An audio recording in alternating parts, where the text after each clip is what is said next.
And we are live. Hello, guys, and welcome back to the Gumtree of Liberty Live. I'm your host, Liberty Down Under, and with me today I've got Jack and Vitklim from the video from earlier this week on Monday, where we discussed the protests on Monday. We figured we'd come back and do a wrap up from the week's protests and talk about how they've been in Melbourne and what we're really disappointed about the protests that have eventually fizzled out into nothing. So I guess the first step is, what were you guys' thoughts on the protests by midweek, the Tuesday, Wednesday ones? I think going to the shrine was a good idea. A lot of people disagree with me. I think that them going to the shrine was a perfect symbolism, and I think it worked out perfectly for them. I just think the people, general people, Victorians, the fact that Richmond Football Club, along with a bunch of other, the RSL and a bunch of other people, condemned the protesters but mentioned nothing of the police shooting people exercising their free speech on the steps of the Shrine of Remembrance, a place where we're supposed to remember the sacrifices that the Anzacs made, sacrifices for things that include freedom of speech, the ability to protest, the ability not to be shot in the back by police as they run away from tear gas. I think that going to the Shrine of Remembrance was perfect, and it showed us who listens to the media and who doesn't. I haven't actually seen that particular video or series of videos. Most I've seen was more example of police brutality. So that's some of the things like, what was it? Cops walking up to a guy and throwing him to the ground. Someone in orange, I don't know, shirt getting arrested just because they're wearing orange. Stuff like this. That was all Thursday, Friday. Yeah. The police also created a no-fly zone because the protesters were apparently using the helicopter footage, which that's hilarious, right? That's absolutely hilarious. The other thing is, I just wanted to mention that I 100% believe that there were paid antagonists. The videos where you saw people attacking the cop cars at the top of Melbourne near the Queen Vic Market, videoed by the guy on the tram.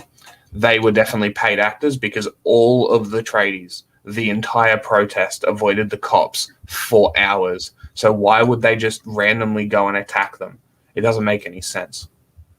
Right? 100% paid actors. We saw videos of the cops talking with someone who looked to be a protester. We could probably safely assume that was an undercover Fed or some kind of Victorian police operative in there trying to spark something. I don't think that the original tradie protest, the original one that beat in the doors of the CFMEU, I don't think that one had any outside influence. I think that one was purely organic. And if you watch the videos and you watch the whole story, they gave the bosses not an hour. They gave them an hour to come out and talk to them, to represent them, to earn their wages. And it took them 90 minutes, and they went on 3AW and called them neo-Nazis instead. I think that them breaking down the door was more than justified. Well, I agree on that count. Yeah.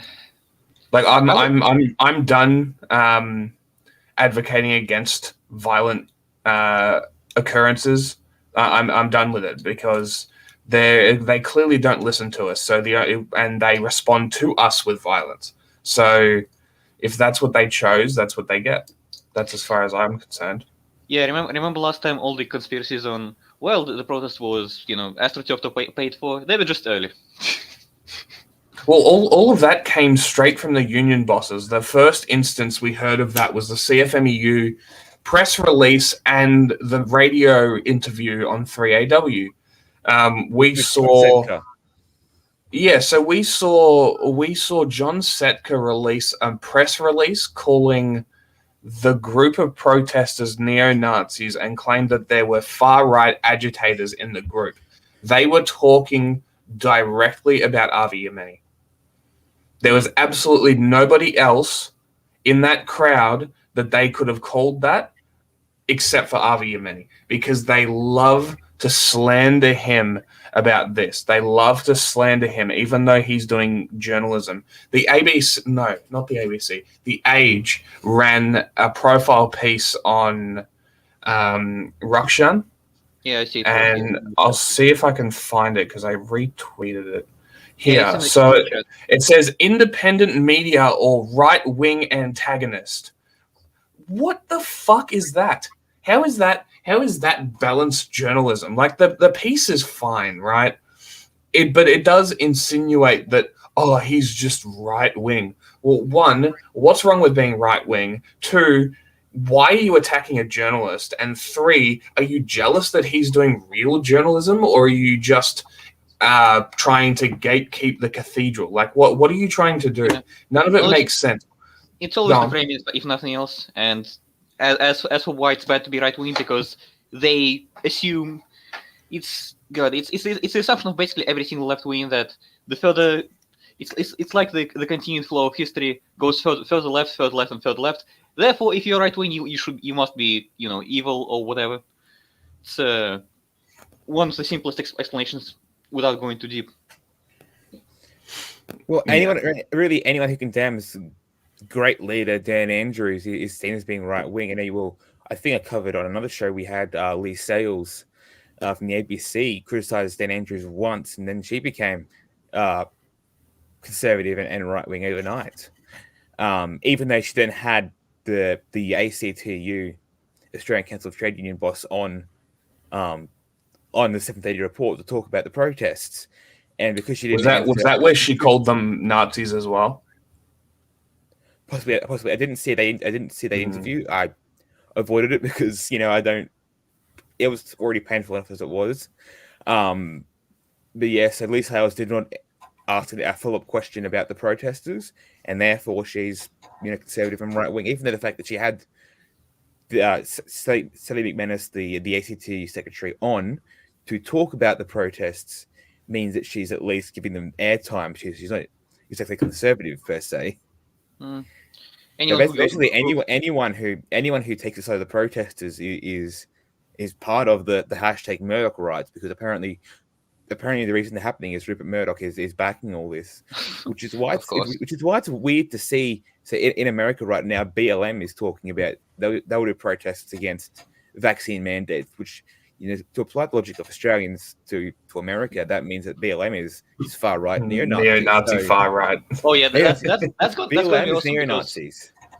That's going to be awesome if that happens, because that means they're under assault from both sides, and it's a no-win situation.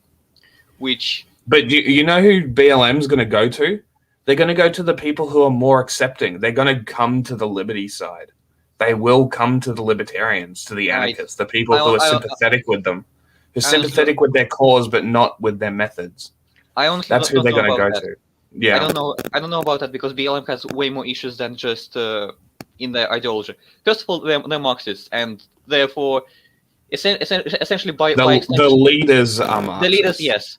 The leaders, yes, and the rank and file, they spent basically all of the last year vandalizing private businesses instead of going for actually important targets. So you can't trust them either. That's the sad part. They're going to be against the vaccine mandates because it infringes on them, because they don't trust the government. But it's not going to be like they're not going to fall in line with the reasons. The reasons aren't going to be liberty. It's going to be just we don't like the government, and if collateral damage includes private property, so be it. It's not.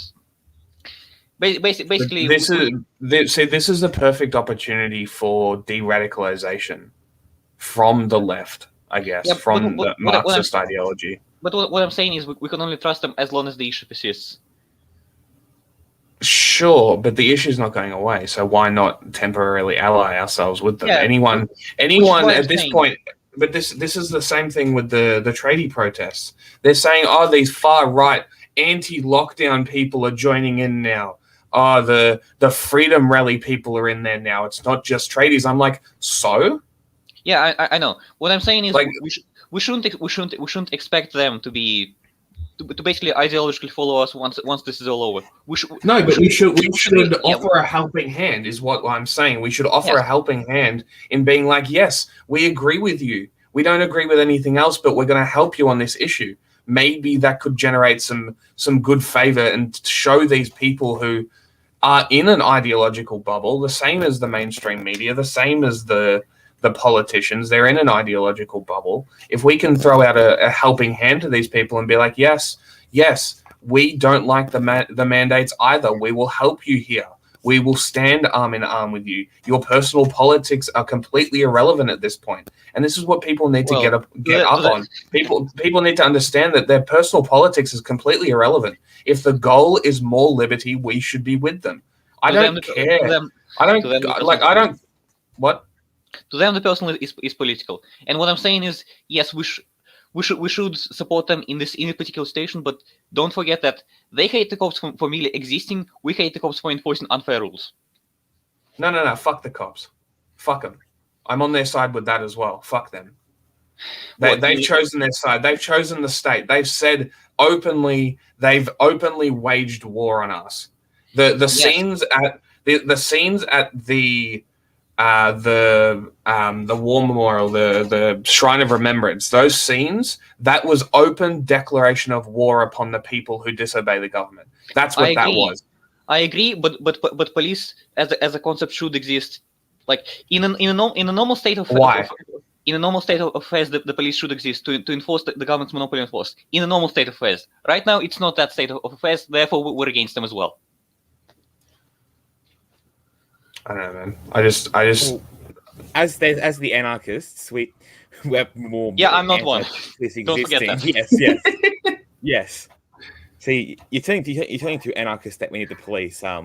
We're going to fight you on that one. I've got a question from the viewers about the truckie protest. Anarcho Space Trucker says, "What happened to the truckie strike?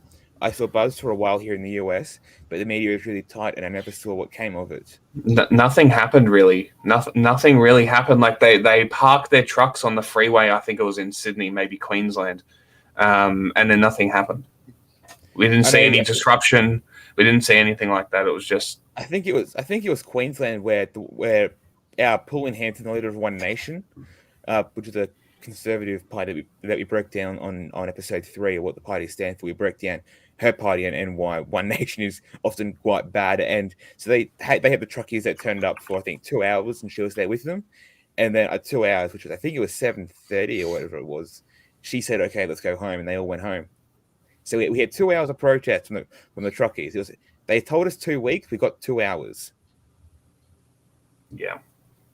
So not really. I mean, it's very disappointing. It's very disappointing, and it shows the apathy of Australians. It really does. Like we've gotten to a point where we are literally, we still have freedom, but you can't go outside. You can't go do leisure activities. You can't work without getting this mandatory vaccine. You can't work at all. You can't go face to face. You can't do anything that you want, but we still have freedom apparently, and still they won't stand up. They'll make a couple of days of noise, a couple of hours in the respect of the truckies, a couple of hours, and they go home and have a beer like nothing fucking happened. It's like like they've got 2 weeks off. Hold on, they've got 2 weeks off the tradies, right? Yeah. And they lasted 3 days.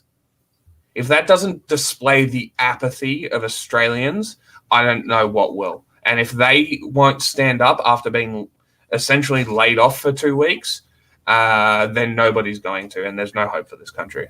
Well, here's the thing. It's something that I've been thinking for a while, because a lot of people have been talking about the prospects of civil war and such, not just in Australia, in other countries as well. We're not going to see civil war. Yeah, I know. And for me, it was always the thought process was always, okay, if the government is continuously sliding down towards tyranny, and the only conceivable answer in the end is going to be violence, well, you don't have many options. You either have the options of it escalating to the point where violence is going to be the only answer, or you're going to have it continue to the point where the government is tyrannical enough so that no one will utilize violence. And I think we're heading down the second route, which is honestly long-term much worse option.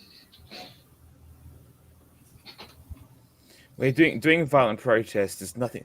It won't get the people on your side, really, if you go violent. Well, okay, but what will? That's really the question. You don't need the people on your side. That's the other thing. You only need about 3% of all of Melbourne to revolt, and then the police are overwhelmed and can't do shit. If that happens every day for weeks, the government's going to give in. There's no way that they can expend that many resources to have the riot police on the street every day. Yes, but this is the disappointing thing about the tradie protest is that they had the riot police out. They were bordering on running out of resources, and they stopped. Why? Why did they stop? That's what I want to know. Why did they stop? What was it? You know what I mean? Like they were on the border of getting through. They were on the edge. They were on the precipice of having the police run out of resources and not be able to do anything. Facebook shut down live streaming. They shut down the airspace. They did all of this stuff to prevent it from happening, and they just gave in. It's fucking so much for every day, huh? Yeah. It's pathetic. Yeah, my point is that you could do those protests you're talking about. With what did you say? Was it 3%? Was it 3% that you said? 3%, was it? Of Melbourne, yeah.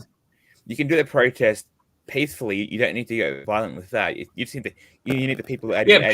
Peacefully results in them getting shot with rubber bullets on the steps of the Shrine of Remembrance. That's what peaceful does. Yeah, that's the point I was trying to make. Is it will keep escalating, and at this point the public perception doesn't really matter, because.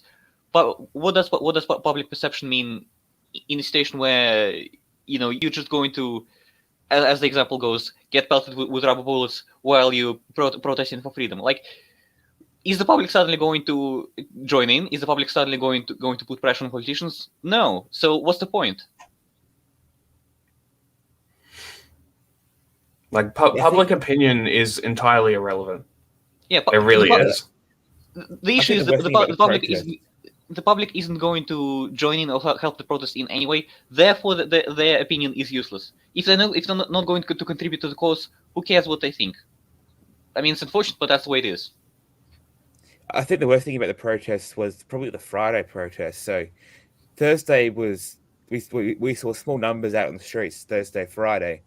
But I think the worst thing about the protest that we saw was the Friday protest, which was meant to be a massive when you went to have teachers and nurses there. Because it was a holiday.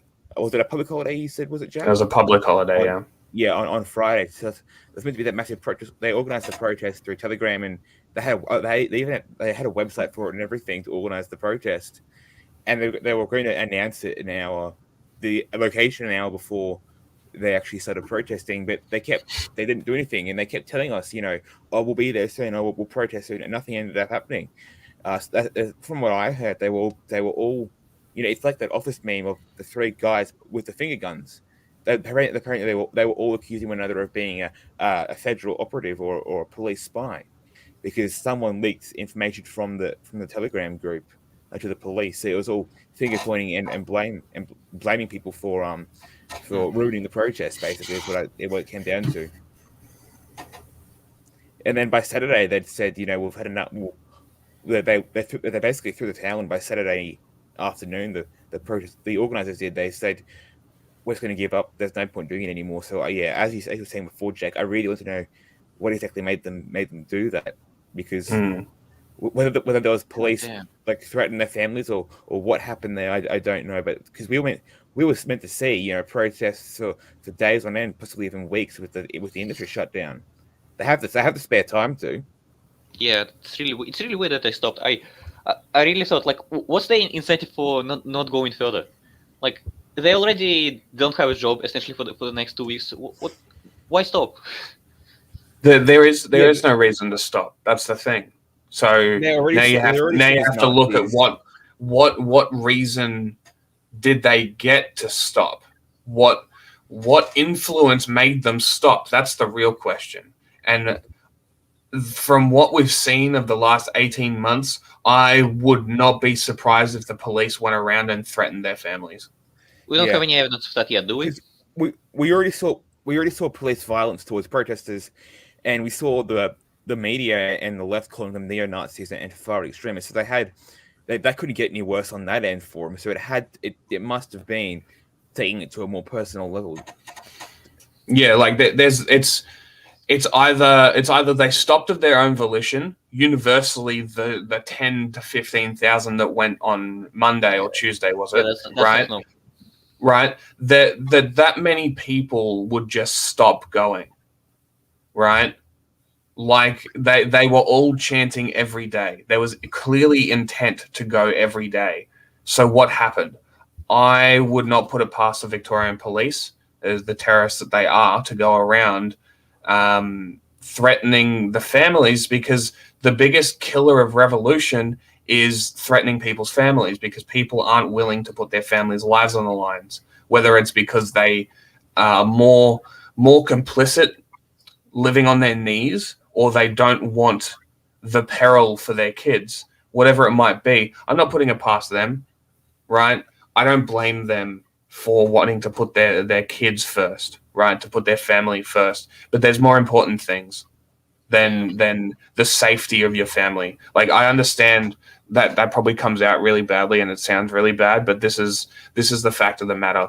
It's either you either fight and have peril in your life, or you see your kids lose the freedom that you've known, because they're not going to know this freedom. All they're going to know is obey the boot, live on your knees, don't stand up, don't stick your head out. The tall poppy syndrome is going to get worse, because that's what it is. The police are abusing the tall poppy syndrome and the apathy of Australians, and that's all it is.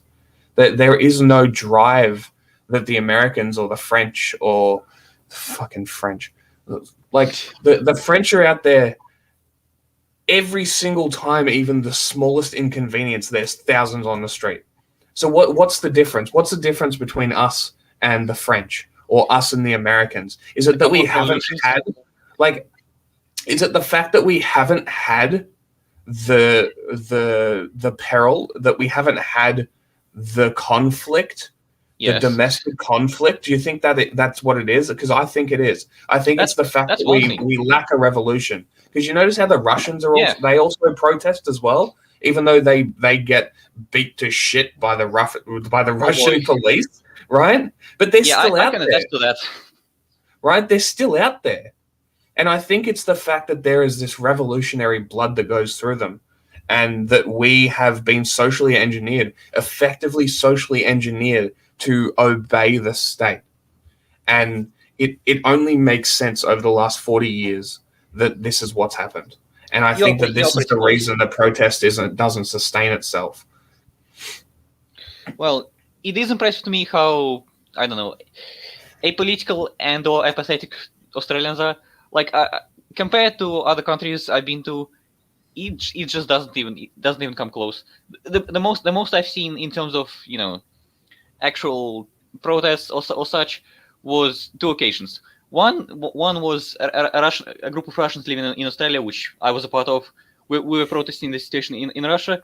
And the second thing I saw was an Extinction Rebellion protest with like 5 people. That's all I've seen of political action in Australia in all of my time here. So fucking Extinction Rebellion, they're the worst. Yeah. When I saw them, they were just morons. Like it's not as bad as in the UK, where they actually were interrupting, people and such. They were just annoying, but it's whatever. But yeah, like we don't see this level of protest ever, except from the more inner city left, where you have the Freedom Day protests and the BLM protests. So the inner city left is good at protesting in Melbourne and Sydney, and I wouldn't say that they're good at protesting. I say that they're good at rounding up. They have an ideological motivation. Their propagandists are really good. That's all it is. And also they have a motivation, more than you can say for They also don't get removed by social media. Oh yeah, but which helps them. That's given that it's BLM and such. Basically, anything that's left wing is going to get a free pass. So yeah. And now that they've got their COVID case, they're fucking running with that pretty hard, which is kind of funny. Which is just so funny. Oh, there's one COVID case. Oh no. But the thing is that guy didn't get it from the protests. He already had it when he went to the protests. So it still again was not that outdoor transmission. As I keep saying, you know, we saw last year, 7 or 9 said that you can't have outdoor transmission at all, which is why the protests are fine to go ahead for BLM. And then this year, 7 and 9 are both, Channel 7 and Channel 9 are both saying that there's outdoor transmission, which, again, we have not seen that at this protests. One guy had COVID. He had it before the protests. I remember he got it like outside of he didn't get it when he was doing the protesting. He got it from outside of that. And then that's it. And then, of course, you got the police in isolation, and then they're fine. Everyone's fine. It's just that one guy who happened to go there with COVID, and therefore, because he went to the protest with COVID, it means that there's outdoor transmission at protests. Yeah, it's insane. Like, the media, as soon as that guy got sick, the media was saying, "Oh no, there's a risk of a super spreader event." As soon as that one guy got confirmed positive, no one got sick from it, but it's already a super spreader event. And then of course, you're gonna have the left on Twitter says, you know, it's hashtag Murdoch rights. The media are against us, and you got one guy gets sick, and the media says it's going to be a super spreader event. Yeah, they were saying it was a super spreader event before it even happened. Yeah, yes. and also another thing is people keep saying, well, the science is changing, the science is changing. No, the science is doing front flips. Like whoever's in charge is just spinning a roulette, and whatever it lands on, that's a science. Might be that. If the science is changing, then why are we having blanket mandates? See, that's a funny point. Changing. Why is the science changing? Because that's science. Like this whole idea behind the settled science is so absurd because the very premise of science is that it's never settled. If science is settled, then the Earth is still flat, right?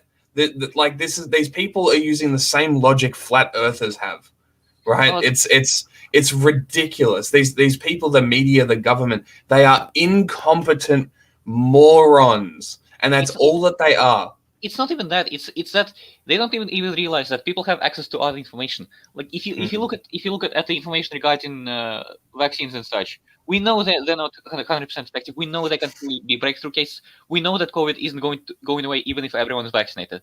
So them pushing for the zero COVID policy isn't just stupid. It's insane because we know that's never going to work. We know that it's literally impossible. Therefore, them pushing for it, they just think that people are retarded or are not going to pay attention. Which, unfortunately, for majority of people, they're right.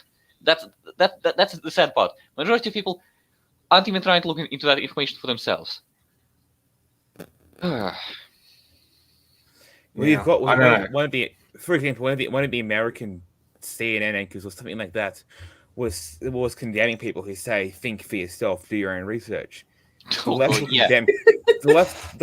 left will condemn critical thinking. That's not new. There was an article in the New York Times, I think, which was critical thinking is dangerous or something like that, with the tagline of "Don't go down the rabbit hole; it's not going to end well," something like that. It was literally advocating for, the same thing that social media does now. It's fact checking, it's authoritative sources, basically the approved narrative. Anything that deviates from the approved narrative is incorrect. It's always been that way, except now they have the technology to suppress it. Well, also now they're explicit. Now they aren't even trying to hide it. Yes, yeah. Like it's funny. People always like, oh, don't compare real life to fictional books and whatever. But it really does seem like they're taking books like Brave New World and 1984 as some kind of guideline, which is insane. Well, yeah, and they were written to be, an alternative dystopian future. Like it was still set in the quote unquote real world. So yeah, stupid on that. Like we are literally seeing a conglomeration. Like the world is completely moving towards a mishmash of all of the dystopian novels, all of them smashed together. There's elements of them all. The worst features of each. Yeah, exactly. And it's like natural selection for the worst possible traits. Yeah. And it's like, what, we've got the virus, right? Creating a police state, creating a tyrannical government of sorts, right? That's from V for Vendetta. We've got I was just thinking we've got well, what do we got? We've got the approved narrative and the media fact checkers. That's 1984, right? You've got degeneracy and such. Is there some kind of comparison to Brave New World? Like, is there some kind of drug that gives people happiness that they're prescribing? I haven't actually. Yes, there is actually. It's the sports. Having those sports still going means people are going to be complicit, because as long as the sports actually, on the point of the sports still happening, did you guys see the tweet by Victorian Labor? Who is okay? So the tweet by Victorian Labor was about a 20-second video, 22-second video, something like that, where they basically said that. So for those who don't know, the AFL Grand Final was held last night between two Melbourne teams, but it had to be held in Perth because Melbourne and Victoria is in lockdown, and Victorian Labor blames Scott Morrison for that. So Victorian Labor is blaming Scott Morrison for Victorian Labor putting the state into lockdown by their own free will. Before we move on from the Brave New World comparison, I actually do want to say that there are more accurate comparisons. For instance, the scientism and the degeneracy. Like these are the two main things that jump out at me. The fully materialistic approach, which doesn't even consider that there are any factors beyond the reality. Anyway, yeah, let's keep going. Did you find what are you looking for? Did you find it, Jack? Yeah. Unbelievable. Just having my say. Bit of clown world action. I'll link that tweet in the description for the video when it goes up, because that is just a completely that's unbelievable video. Really, they're blaming Scott Morrison for their state choosing to go into lockdown. Not Dan Andrews, the guy who chose to have the lockdown. They're blaming the federal government for it because we didn't have enough vaccines. No one forced Victoria to go into lockdown except the Victorian Labor government. It's not as much as I hate Scott Morrison, it's not his fault that they had to go to lockdown, because they could have tried to live with COVID like other countries do. We're talking about that just in the last live stream, that a lot of countries are trying to live with COVID. We could do that, but because we're an island nation, so we want COVID zero. It's the same in the UK to an extent. New Zealand's the same. Iceland's the exception. Iceland is more willing to live with COVID, but most island countries want COVID zero, even though it's impossible. There's no reason. It's your point. Like that's exactly the point that I've been trying to make. With what you're saying as well. Your point is what I'm trying to see. Like we still have the Black Death. It's still around after centuries. The Black Death is still around. So what if they said the same thing about the Black Death? So, the left loves to compare COVID to Ebola and the Spanish flu and the Black Death. Well, the Black Death is still around. So what are you saying to us? Like, we're going to have these lockdowns for the next 600 years? Like, we can't. That's exactly what it is. That's exactly what it is. We're moving into a time of tyranny, is what's happening, and they're using COVID as a reason to do it. They're trying to strip everyone of their wealth. They're trying to strip everyone of their choice. They're trying to make everyone very reliant on the government. We will see UBI. Hold on. We will see UBI implemented into countries in the next 5 to 10 years because they want people to be dependent on the government. Welfare is already playing that role. We don't need UBI for that. But what I'm thinking is, what even is a good strategy against this? Because people clearly don't seem to care about the human rights aspect. They're way too caught up in the fear-mongering of the media that human rights are an inconvenience to these people. That's the problem. No, I'm not talking about those in power. I'm talking about the regular people. Because I'm talking about them as well. Human rights are an inconvenience to them. They don't consider human rights to be inane inane. Inane. Innate. No, they do That's the consider word. they do Sorry, consider them to be brain innate. fart. They don't see human rights as an innate part of being a human.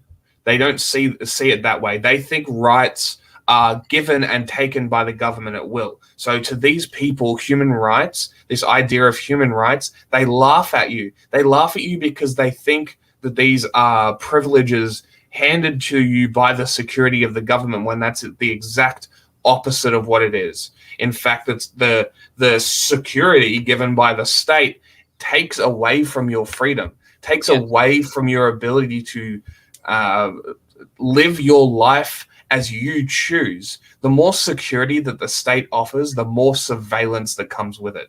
Darwin was testing China's social credit system, called it the Safe Cities Project or something like that, or Smart City Project. And why were they testing it in Darwin? Probably because people wouldn't have liked it being tested in Melbourne and Sydney, right? But guess where it's coming next?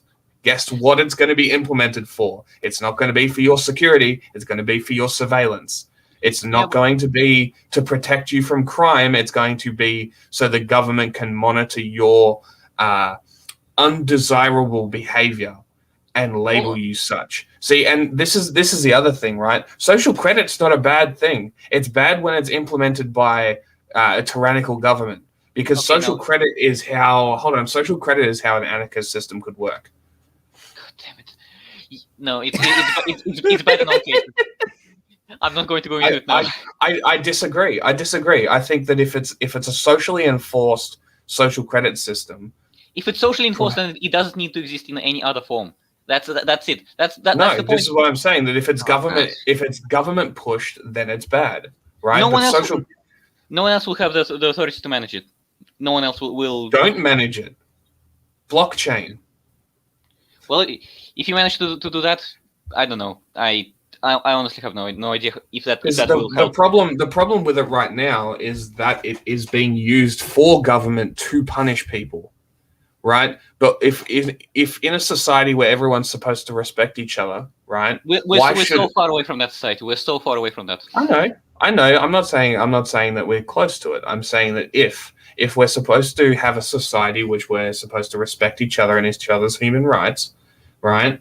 Then the idea that it's almost an idea that respect is earned. It's basically just a system where respect is earned, not automatically given, which is what the left wants. The left wants automatic respect for all people at all times, no matter what. I agree. It just seems like there's a lot of ways to exploit that. That's my main concern. Of course there are, and that's why you have guns. Nice.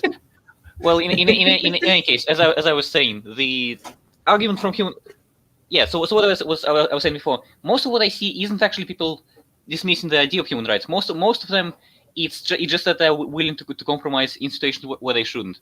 Like, just giving examples from my family, even the people who agree that yes, human rights good and such, they are still willing to give the government the ability to supersede them. So that's not a good line of argument for whatever reason. Police brutality, is that a good line of argument? Well, since we have people who are willing to support them all the way, the I stand with them crowd and such, that's also not a foolproof line of argument. It seems to be better since people are, they react more to explicit physical harm, but it's still not reaching what we need. What I'm trying to see is there even a good line of argumentation against all of that? Next thing I'm seeing is, well, they're going against the science, but most people aren't going to be willing to delve into the science because, it takes effort and such. Science is hard. Yeah, but I mean, it seems to be the most reliable way, because there are clearly studies, there are clearly scientists that the government is ignoring. I'm hearing.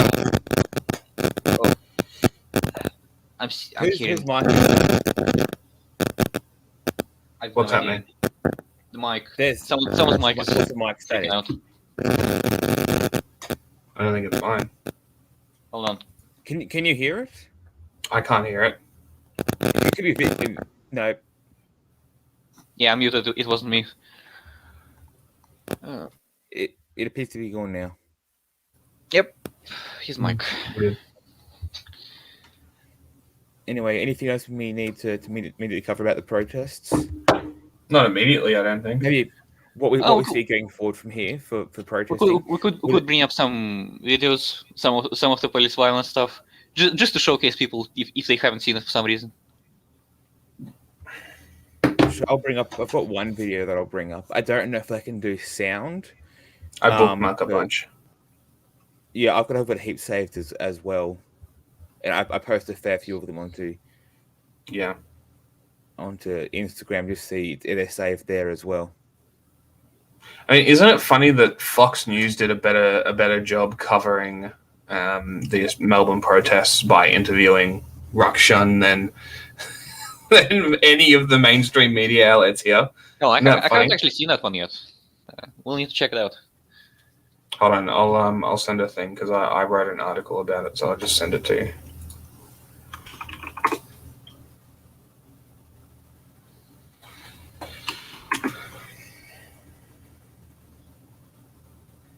But yeah, it's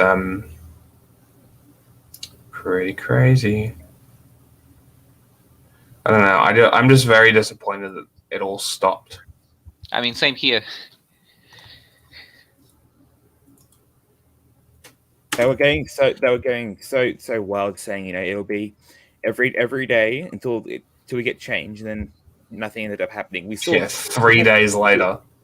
We had people in small clumps on the streets on Thursday, Friday, Saturday, but there was no real organized protest at all. Well, it's not that it's kind of hard to organize when you're getting shut down by everything online. Yeah. I've got one video that I'll pull up. It's probably the most recent one. This is from Saturday. I think it was yesterday's protest. Give me 1 second. I'll share that one.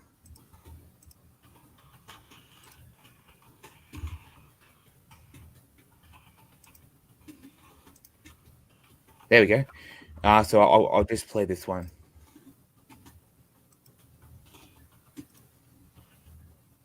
It's frozen. Now it's loading. This could be. There we go. Yeah, we see it.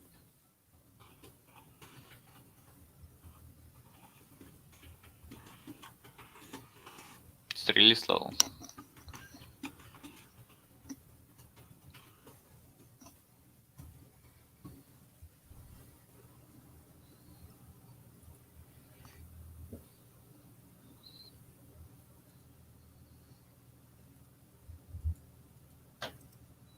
So did that have sound for you guys?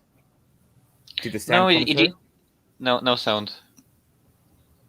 No, so what that video was, it basically for the audio audience who just had 30 seconds of silence, it was basically the police that were tackling and arresting two people who were on the sidewalk of the beach not wearing a mask. So they were one of them was manhandled, the other one was tackled straight to the ground and held flat on his stomach on the ground. But it was quite a violent arrest, that one. This isn't even the only instance of it. No, there was that guy that got his head slammed into the ground in the at Flinders Street. So that one's fun. Oh. It's not the worst we've seen, but it is one of the most recent ones that came. That was from Saturday's protest. Yeah, the Flinders Street one is fucking brutal, man. Like that's the one you should share to try to wake people up to how awful this is. The Flinders Street one. Yeah, I'm just looking at it on Twitter right now. It's goddamn. Yeah, I got one. I got a video. Share. This one.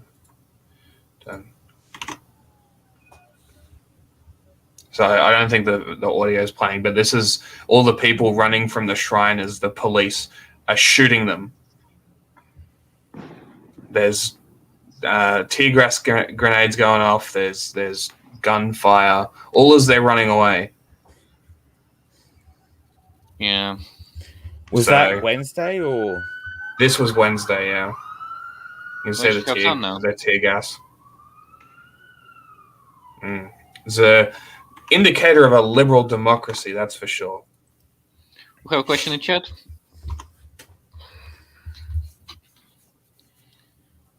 So from the chat, we've got someone who says, I'm interested in hearing views on practical ways to create friction and non-compliance because protesters are being shut down so hard.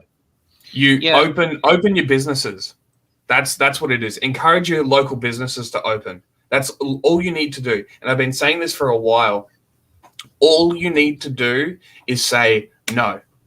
That's it. Enough. When you say enough is enough and all the business owners open their business, right? One person isn't going to be enough. One person can get fined, can get shut down. But if the entire local area opens, there's nothing they can do. What are the cops going to do? Forcefully shut down 10 to 15 businesses at once? That's not going to look good. That's not going to get community support. As we discussed before, I don't think it matters that much. But that's still, it doesn't matter.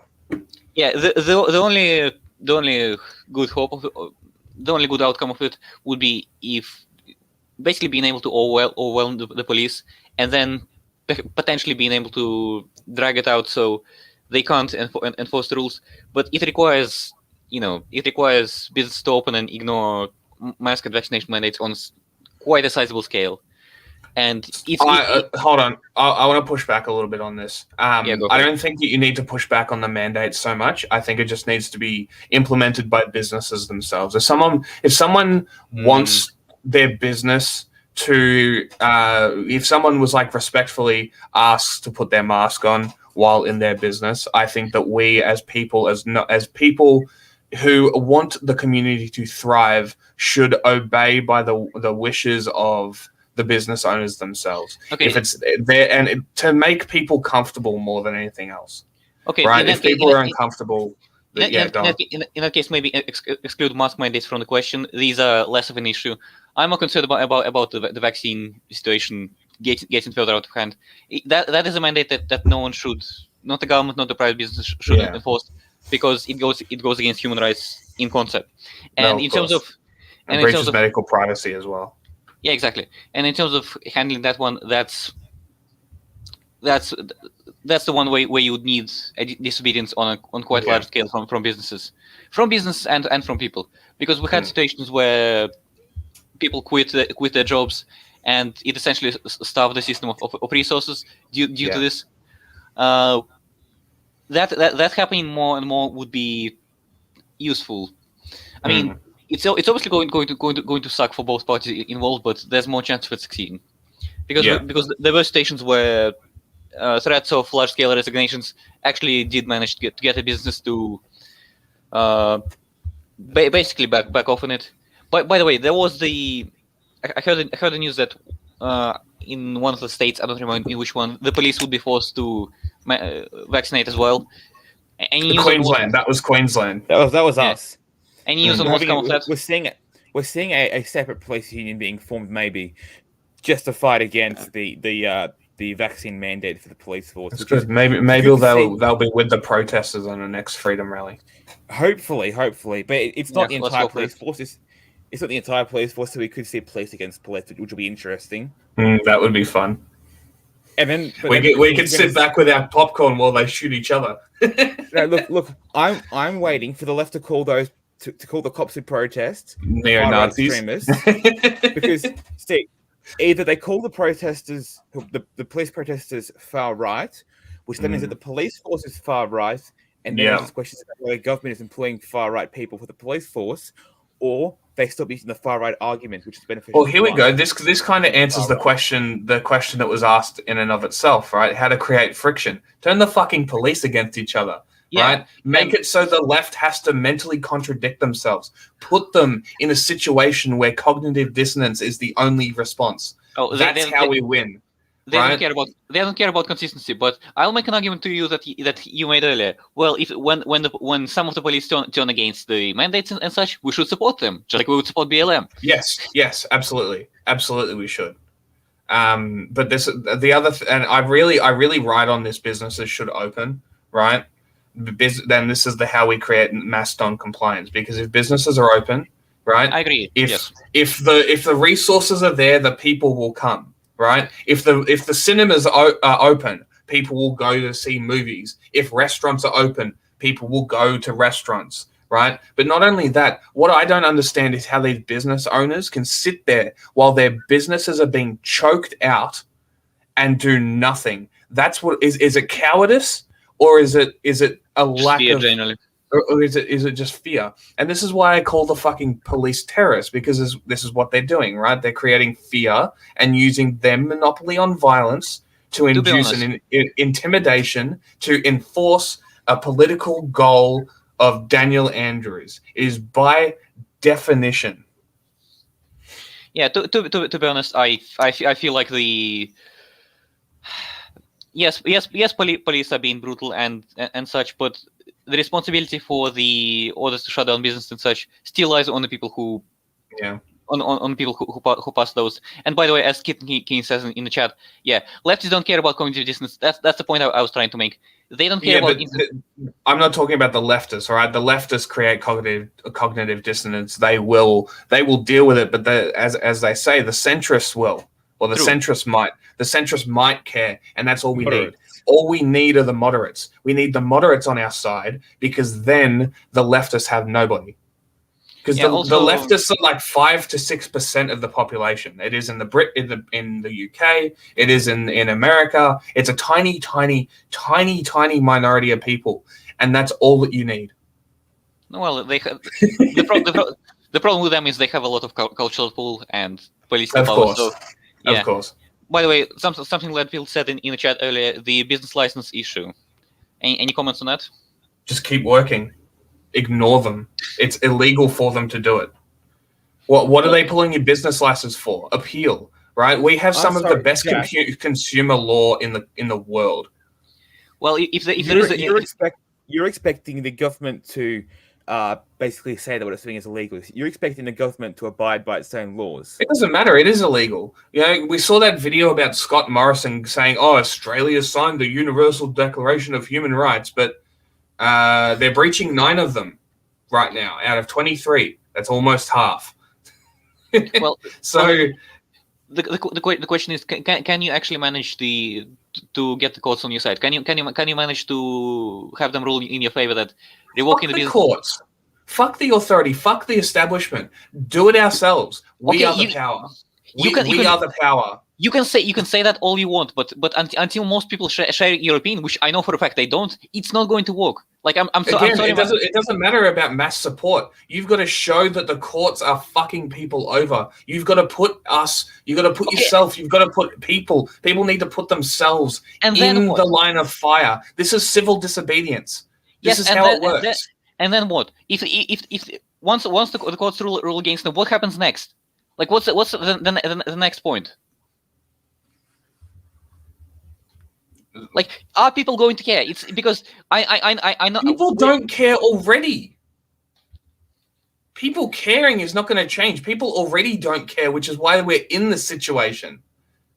We are here because people don't care. Yes, but they still, unfortunately, will respect the veil of authority. Just because the government said so, it must be right. A lot of them, unfortunately, will be like that. Even if we know and other people know that in reality that's not the case. Which is why I'm saying that with the business licensing, it's like if the courts do rule in their favor, it's going to generate way more resistance than anything else. In whose favor? The businesses? Yes, the businesses. Well, the courts aren't going to rule in favor of the businesses because the courts are controlled by the state. Well, in that case, they rule in what the state says. Like I have no doubt that the courts are only here to protect the state. And in that case, what do you think will happen if they rule in favor of the government? What's going to be the people's opinion? That they will fall in line as the Australian public always have. Yeah. So, because that's all that the Australian public does. So what's the benefit? Apathetic compliance is Australia in a nutshell. There is nothing that we can do. There is nothing that we can do beyond actually non-compliance, refusing to listen, forcing the state to make an action that looks bad, like the Shrine of Remembrance, like the will protesters going there and having the police shoot them on the steps. That was good. That will not go down in history as a good thing by the police. I just hope The this will media be will enough, try. because I'm not sure. It's not going to be enough. It's never going to be enough. It's literally the entire state and every apathetic Australian against everyone else who actually wants their liberties. That's the fight we're fighting. Because right now, we're losing. Right now, we're fucked. Well, yeah, that's what's happening. So right now, it doesn't matter what we do. We need to do something. People need to put everything on the line. Do you think the people who have fought revolutions in time throughout history didn't put everything on the line? They did. It's exactly what they did. Yes, but the revolutions happened quickly and went over quickly, and we haven't yet. I don't know. I guess we haven't yet seen a massive enough flashpoint for a revolution, or maybe it's just the modern situation which makes those revolutions way less likely. But the revolutions again weren't the majority of people. The revolutions were a tiny minority of people who decided to take power for themselves. I understand, but you still need a sizable number of people for one, and for two. What we need is a charismatic spokesperson, not so much a leader, but a spokesperson. Okay, someone who can get people on our side. What would a revolution look like to you? What would a successful revolution basically achieve?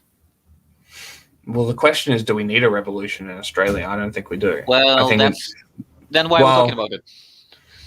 Because that's the only terms that we can use, because what we need is a coup more than a revolution. We need to get Daniel Andrews out. Whether it's done through Labor, which won't end anything, or it's done by the people ousting him.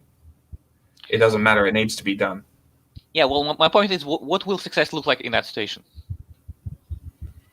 It'll look like the removal of all COVID restrictions. That's what it'll look like. I feel like the closest we're going to get is the removal of most restrictions, including lockdowns and vaccine mandates primarily. I feel like they're not going anywhere. Well, as long as Anthony Albanese and Scott Morrison keep calling for vaccination mandates and keep calling for these medical prisons, we will not see anything change. As long as they have money invested in this system of medical concentration camps, which is what they are, there is nothing that we will see change, because money is invested and money talks. Well, do we have a chance to break that hold? Do we have a way of getting that money off there? No. Well, we can't vote our way out of tyranny. Yes, but I'm not talking just about voting. Because politics is more than simply voting. I thought we all agreed on that count. Well, we need people who are pro-liberty in the mainstream. That's basically what we need. And Hughesy is our biggest chance. As much as I hate to say it, he's our biggest chance. He really is. He is severely red-pilled, and we need to use that. We need to use that fact. By the way, Let Bill is talking about the state of emergency in chat, and I actually do have a question. Is there the state of emergency isn't going to stop, because they're just going to replace it with permanent legislation? Yes, they're already drafting it up with Fiona Patten and some Liberal MP, I think. They're already and a Green, yeah. So they're already drawing this up. We're not coming out of this state of emergency, because they realize that renewing the state of emergency 19 times isn't a good look. So they're just going to replace it. That was my question. How long has it been going on, and how long can it legally go on? Well, it can legally go on as fucking long as they want. Because it's the government making its own laws. The government has no need to be consistent with the laws. It can do anything it wants to pass laws to give itself more power, and we can't stop them from doing that. Right. Because most people don't care. Most Australians do not care. Most Australians either support this or they just don't care. So you can't vote them out, and you can't make the government change its own policies, because the government always wants power for itself. Man, we're fucked. I don't know what to say. Anyway, we're hitting the 1 hour mark. Yeah. I know Jack's got to go. Yeah, I gotta go. I'm about 20 minutes late for my workout, so I gotta go. All right. Yeah. I'll see you later. See you next time. See ya. All right. See ya. So there's no more questions. There's nothing more in the chat for questions. So I think we'll finish up. We'll address them.